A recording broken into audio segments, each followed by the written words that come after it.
Terpampang tulisan di depan sana, Anda memasuki kawasan proyek vital nasional PT Pelabuhan Indonesia II Persero cabang Pelabuhan Sunda Kelapa.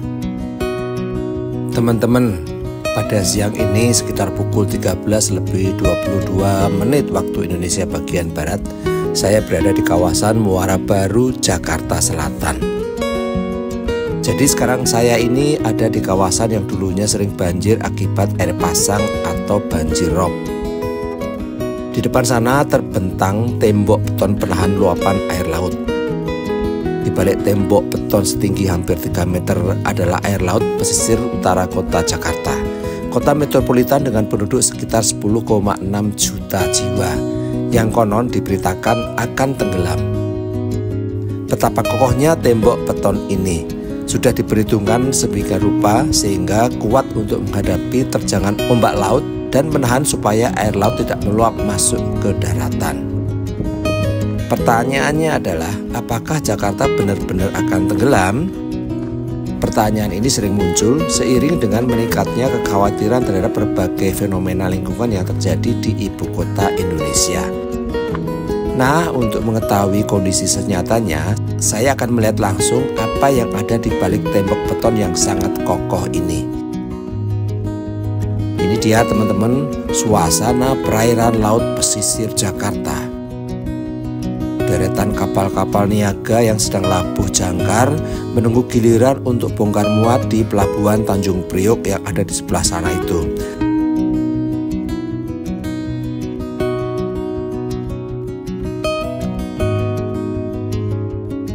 Di sana tampak bangunan JIS, Jakarta International Stadium, dan bangunan tinggi Ancol Mansion Apartment. Juga deretan bangunan-bangunan tinggi lainnya di sana yang terlihat samar-samar.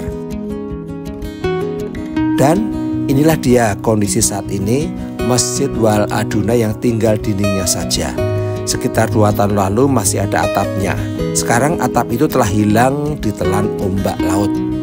Masjid Wal Aduna yang terletak di Muara Baru, Jakarta Utara menjadi saksi bisu perjuangan masyarakat melawan dampak perubahan lingkungan.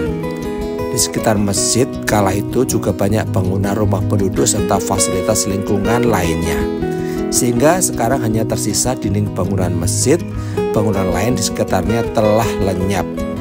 Masjid ini telah mengalami ancaman serius akibat naiknya permukaan air laut yang menyebabkan banjir rob dan abrasi di kawasan pesisir. Kejadian ini telah membuat bangunan Masjid Wal Aduna tenggelam secara perlahan sehingga mungkin akan lenyap sama sekali.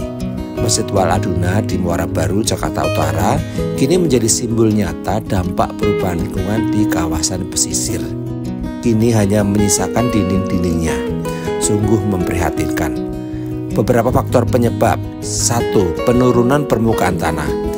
Jakarta mengalami salah satu tingkat penurunan permukaan tanah tercepat di dunia dengan rata-rata 1 hingga 10 cm per tahun di beberapa wilayah.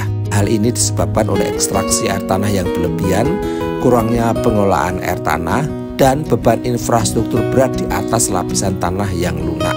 Akibatnya beberapa area, terutama Jakarta Utara, kini berada di bawah permukaan laut. Kedua, kenaikan permukaan air laut.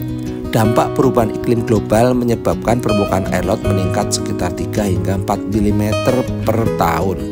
Di wilayah pesisir Jakarta Utara, kenaikan ini memperburuk risiko banjir rob yang meluas hingga ke permukiman penduduk. Ketiga, drainase dan urbanisasi yang buruk. Sistem drainase yang tidak memadai, alih fungsi lahan hijau menjadi beton, serta urbanisasi yang masif memperburuk kemampuan Jakarta untuk menyerap air, baik dari air hujan maupun banjir kiriman dari hulu. Nah, prediksi masa depannya seperti apa? Para ahli memperkirakan jika tidak ada tindakan serius, sebagian wilayah Jakarta, terutama daerah pesisir seperti Jakarta Utara, dapat terendam secara permanen pada tahun 2050. Hal ini didukung oleh data yang menunjukkan bahwa hampir 40% dari wilayah Jakarta saat ini berada di bawah permukaan laut. Nah, upaya penyelamatannya bagaimana? Pertama, proyek Tanggul Laut Raksasa atau NCICD. pemerintah telah merancang proyek National Capital Integrated Coastal Development untuk membangun tanggul laut raksasa sebagai pelindung Jakarta dari banjir rob. Proyek ini juga mencakup revitalisasi kawasan pesisir dan penataan sistem air. Kedua, pengurangan ekstraksi air tanah. Salah satu solusi utama adalah mengurangi ketergantungan pada air tanah dengan menyediakan akses lebih baik ke air bersih melalui jaringan pemipaan yang diperluas.